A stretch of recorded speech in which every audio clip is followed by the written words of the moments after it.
Hi friends, இன்றைக்கி நம்ம ரொம்ப சூப்பரான எக் கறி ரெசிபி தான் பார்க்க போகிறோம். ரெஸ்டாரண்ட் ஸ்டைலில் இது வீட்டில் எப்படி ஈஸியாக குயிக்காக செஞ்சிடலான்னு பார்க்கலாம். ரொம்பவே ஸ்பைஸியான இந்த எக் கறி ரெசிபி ரைஸ்க்கு, இட்லி, தோசை, சப்பாத்தின்னு எல்லாத்துக்கும் பர்ஃபெக்டான காம்பினேஷனாக இருக்கும். கண்டிப்பாக இதை ட்ரை பண்ணி பாருங்கள் ஃப்ரெண்ட்ஸ், உங்கள் எல்லாருக்குமே ரொம்ப பிடிக்கும். ரெசிபி செஞ்சு பார்த்துட்டு எப்படி இருந்துச்சுன்னு சொல்லுங்கள். வாங்க வீடியோக்குள்ளே போகலாம். முதல்ல ஒரு கடாயில் 1 டேபிள் ஸ்பூன் அளவுக்கு எண்ணெய் சேர்த்துக்கலாம். 1/2 டீஸ்பூன் அளவுக்கு மிளகாய் தூள் சேர்த்துக்கலாம். 1/4 டீஸ்பூன் அளவுக்கு மஞ்சள் தூள் சேர்த்துக்கோங்க. அடுத்ததாக 1/4 டீஸ்பூன் அளவுக்கு உப்பு சேர்த்துக்கோங்க. இப்போ இது லோ ஃப்ளேமில் வச்சு லேசாக கலந்து விட்டுக்கலாம். ஹை ஃப்ளேமில் வைக்க வேண்டாம், எனக்கு கருகி போயிடும். லோ ஃப்ளேம்லேயே வச்சு கலரிக்கோங்க. அடுத்ததாக 6 வேக வச்ச முட்டையை சேர்த்துக்கிறேன். இப்போ இது மீடியம் ஃப்ளேமில் வச்சு ஒரு 1 நிமிஷம் போல் நல்லா வறுத்துக்கலாம்.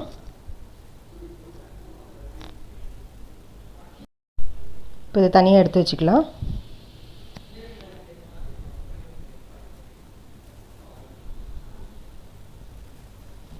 அடுத்ததாக அதே கடாயில் ஒரு 5 டேபிள் ஸ்பூன் அளவுக்கு எண்ணெய் சேர்த்துக்கோங்க. 1/2 டீஸ்பூன் அளவுக்கு சீரகம் சேர்த்துக்கலாம். 2 பச்சை மிளகாவை சேர்த்துக்கோங்க. 3 வெங்காயத்தை நல்ல பொடியாக நறுக்கி இதை சேர்த்துக்கிறேன். எந்த அளவுக்கு பொடியாக நறுக்க முடியுமோ அந்த அளவுக்கு பொடியாக நறுக்கிக்கோங்க. அடுத்ததாக ஃப்ரெஷ்ஷான கருவேப்பிலையை கொஞ்சம் சேர்த்து இதை ஒரு 2 நிமிஷம் போல் ஹை ஃப்ளேமில் வச்சு நல்லா வதக்கிக்கலாம்.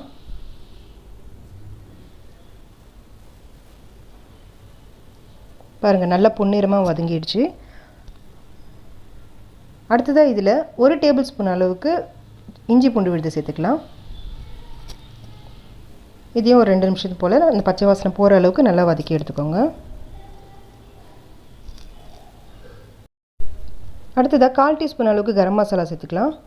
1/4 டீஸ்பூன் அளவுக்கு சீரக பவுடர் சேர்த்துக்கோங்க. 1/4 டீஸ்பூன் அளவுக்கு மஞ்சள் தூள் சேர்த்துக்கலாம்.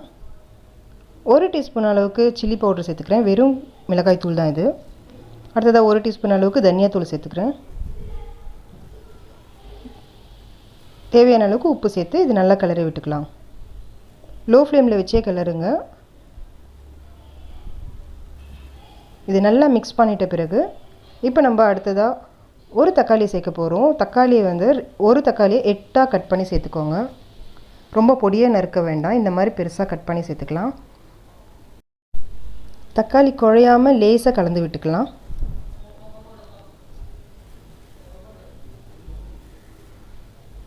இப்போ இதுக்கு தேவையான அளவுக்கு ஒரு 1/2 கப் அளவுக்கு தண்ணி சேர்த்துக்கலாம். இப்போ இது நல்லா கலந்து விட்டுக்கோங்க.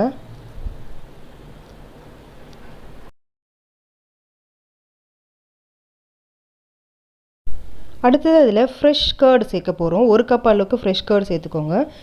புளிச்ச தயிர் சேர்க்காதீங்க, ஃப்ரெஷ்ஷாக இருக்கட்டும். அந்த மாதிரி சேர்த்து நல்லா மிக்ஸ் பண்ணிக்கலாம். இதை நல்லா மிக்ஸ் பண்ணிவிட்டு ஒரு 3 நிமிஷம் போல் இதை ஹை ஃப்ளேமில் வச்சு நல்லா கொதிக்க வைங்க.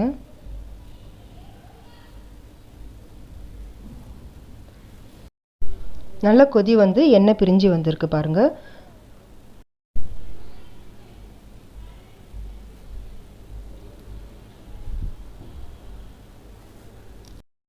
இப்போ இந்த ஸ்டேஜில் நம்ம வறுத்து வச்ச முட்டையை சேர்க்க போகிறோம். முட்டையை சேர்த்துட்ட பிறகு நல்லா கிளறி விட்டுக்கோங்க. இது ஒரு 2 நிமிஷம் போல் நல்லா கொதி வரட்டும். மசாலாவோட டேஸ்ட் எல்லாம் முட்டையில் இறங்கி நல்லா ஊறி வரணும். அந்தளவுக்கு நல்லா கொதிக்கட்டும்.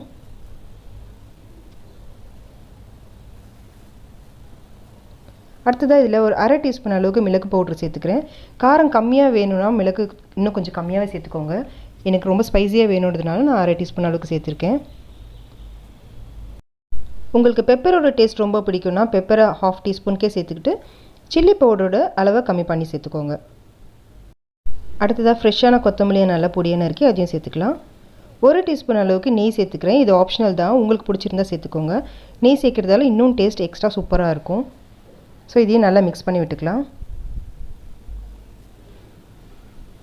அவ்வளோதான் ஃப்ரெண்ட்ஸ், சூப்பரான ஹோட்டல் ஸ்டைலில் ஒரு எக் கறி ரெசிபி சிம்பிளாக ரெடி பண்ணியாச்சு. கண்டிப்பாக ட்ரை பண்ணி பாருங்கள், உங்களுக்கு ரொம்பவே பிடிக்கும். அந்தளவுக்கு ரொம்ப டிஃப்ரெண்ட்டான டேஸ்ட்டில் இது இருக்கும். இந்த வீடியோ உங்களுக்கு பிடிச்சிருந்துச்சுன்னா லைக் பண்ணுங்கள். அம்மாடி கிச்சனுக்கு சப்ஸ்கிரைப் பண்ணிக்கோங்க. இந்த வீடியோ உங்கள் ஃப்ரெண்ட்ஸ் அண்ட் ஃபேமிலிக்கு ஷேர் பண்ணிக்கோங்க. இந்த ரெசிபி செஞ்சு பார்த்துட்டு எப்படி இருந்துச்சுன்னு எங்களுக்கு கமெண்ட் செக்ஷனில் சொல்லுங்கள். Thank you friends.